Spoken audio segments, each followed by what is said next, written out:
सोचिए, मिस्र के रेगिस्तान में एक पिरामिड जो हजारों साल से खड़ा है। लोग कहते हैं इसमें छिपा है बेशुमार खजाना, लेकिन जो इसके अंदर जाता है वापस नहीं लौटता। अली, फातिमा और करीम इस पिरामिड में घुसने की हिम्मत करते हैं, लेकिन उन्हें अंदर क्या मिला? एक मम्मी। अचानक मम्मी की लाल आंखें खुलती हैं और वह चिल्लाती है, बाहर निकलो यहां से। अब शुरू होता है उनका डरावना सफर। क्या वे इस मम्मी से बच पाएंगे या पिरामिड के रहस्य उन्हें हमेशा के लिए कैद कर लेंगे? और क्या आपको पता है, इस पिरामिड में एक और बड़ा खतरनाक राज छुपा है। जानने के लिए वीडियो को अंत तक देखें, क्योंकि हर मोड़ पर एक नया डर इंतजार कर रहा है। दोस्तों, कहानी शुरू करने से पहले हमारे चैनल को सब्सक्राइब करें ताकि आपको हमारी सभी नई कहानियों की जानकारी मिलती रहे। तो चलिए कहानी शुरू करते हैं। एक बार की बात है, एक बड़ा सा पिरामिड था। यह पिरामिड मिस्र के रेगिस्तान में बहुत सालों से खड़ा था। लोग कहते थे कि इस पिरामिड में बहुत सारा सोना और हीरे हैं, लेकिन कोई भी इस पिरामिड के अंदर नहीं जा पाता था। एक दिन एक साहसी खोजी अली इस पिरामिड के रहस्य को जानने के लिए निकल पड़ा। उसके साथ उसके दो दोस्त फातिमा और करीम थे। फातिमा इतिहास जानती थी और करीम को मशीनों के बारे में सब पता था। कड़ी मेहनत के बाद अली और उसके दोस्तों ने पिरामिड का रास्ता ढूंढ निकाला। जब वे पिरामिड के अंदर गए तो उन्हें अंधेरा सा लगा। करीम ने अपनी टॉर्च जलाई और उन्होंने देखा कि पिरामिड के अंदर बहुत सारे कमरे हैं। एक कमरे में उन्हें एक बड़ा सा ताबूत मिला। ताबूत पर सोने की नक्काशी थी। जब उन्होंने ताबूत खोला तो उन्हें एक मम्मी दिखाई दी। मम्मी बहुत पुरानी थी और उसकी आंखें बंद थीं। तभी अचानक मम्मी की आंखें खुल गईं। उसकी आंखें लाल चमक रही थीं और उसके दांत तेज चमक रहे थे। मम्मी की त्वचा सूखी और सिकुड़ी हुई थी, जैसे कोई लाश। वह एक डरावनी आवाज में चिल्लाया, बाहर निकलो यहां से। अली, फातिमा और करीम बहुत डर गए। वे तीनों भागने लगे, लेकिन मम्मी ने उनका पीछा करना शुरू कर दिया। मम्मी की हड्डियां खड़खड़ा रही थीं और वह बहुत तेजी से दौड़ रहा था। पिरामिड के अंदर वे तीनों मम्मी से भागते रहे। उन्हें लगा कि वे कभी बाहर नहीं निकल पाएंगे। फातिमा बहुत डर गई थी और रोने लगी। करीम ने कहा, डरो मत, हम एक रास्ता निकालेंगे।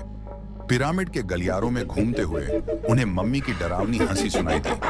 दीवारों पर अजीब अजीब चित्र थे जो उन्हें और डरा रहे थे। कुछ चित्रों में मम्मी लोगों को मार रहा था। अंत में उन्हें पिरामिड से निकलने का रास्ता मिल गया। वे बाहर निकले और रेगिस्तान में दौड़ने लगे। मम्मी उनका पीछा करती रही, लेकिन वे उससे बच गए। अली ने कहा, मुझे लगता है कि मम्मी को शांत करना होगा। फातिमा ने कहा, लेकिन कैसे? वो तो बहुत डरावना है। करीम ने कहा, हमें पिरामिड में वापस जाना होगा और मम्मी को समझना होगा। वे तीनों वापस पिरामिड गए। उन्होंने पिरामिड के अंदर बहुत सारी पुरानी किताबें पाईं। उन किताबों में लिखा था कि मम्मी एक शापित राजा था। उसने बहुत सारे लोगों को मारा था और इसलिए उसे सजा मिली थी। अली ने मम्मी से बात की और उसे समझाया कि वह अकेला नहीं है। अली ने मम्मी को दोस्ती का हाथ बढ़ाया। मम्मी ने अली का हाथ पकड़ लिया और शांत हो गया, लेकिन उसकी आंखों में अभी भी डर था।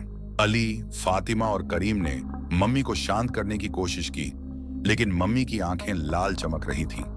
उसने अपनी आवाज में कहा, तुम मुझे धोखा नहीं दे सकते। मैं इस पिरामिड का राजा हूं और तुम मेरे गुलाम हो जाओगे। तभी अचानक पिरामिड की दीवारें हिलने लगी। दीवारों में से सैकड़ों कीड़े निकल आए। ये कोई आम कीड़े नहीं थे, बल्कि विशालकाय जहरीले कीड़े थे। मम्मी ने इन कीड़ों को अली, फातिमा और करीम पर हमला करने का आदेश दिया। अली, फातिमा और करीम ने अपनी जान बचाने के लिए भागना शुरू किया, लेकिन कीड़े हर तरफ से उनका पीछा कर रहे थे। वे पिरामिड के गलियारों में भागते रहे, लेकिन हर जगह कीड़े ही कीड़े थे। तभी अली को कुछ याद आया। उसने पिरामिड की एक पुरानी किताब में पढ़ा था कि इस पिरामिड में एक गुप्त कमरा है जहां एक शक्तिशाली ताबीज छिपा हुआ है। अगर वे उस ताबीज को ढूंढ लेते हैं तो वे मम्मी को हरा सकते हैं। अली ने फातिमा और करीम को बताया और वे तीनों उस गुप्त कमरे की तलाश में निकल पड़े। कीड़े उनके पीछे पीछे आ रहे थे।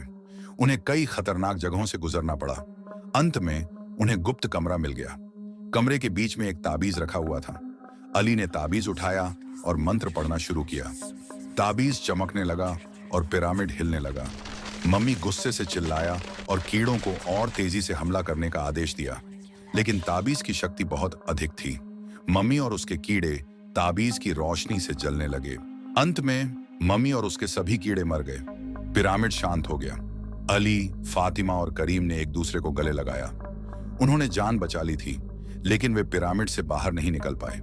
पिरामिड का रास्ता बंद हो गया था। वे हमेशा के लिए पिरामिड में बंद हो गए।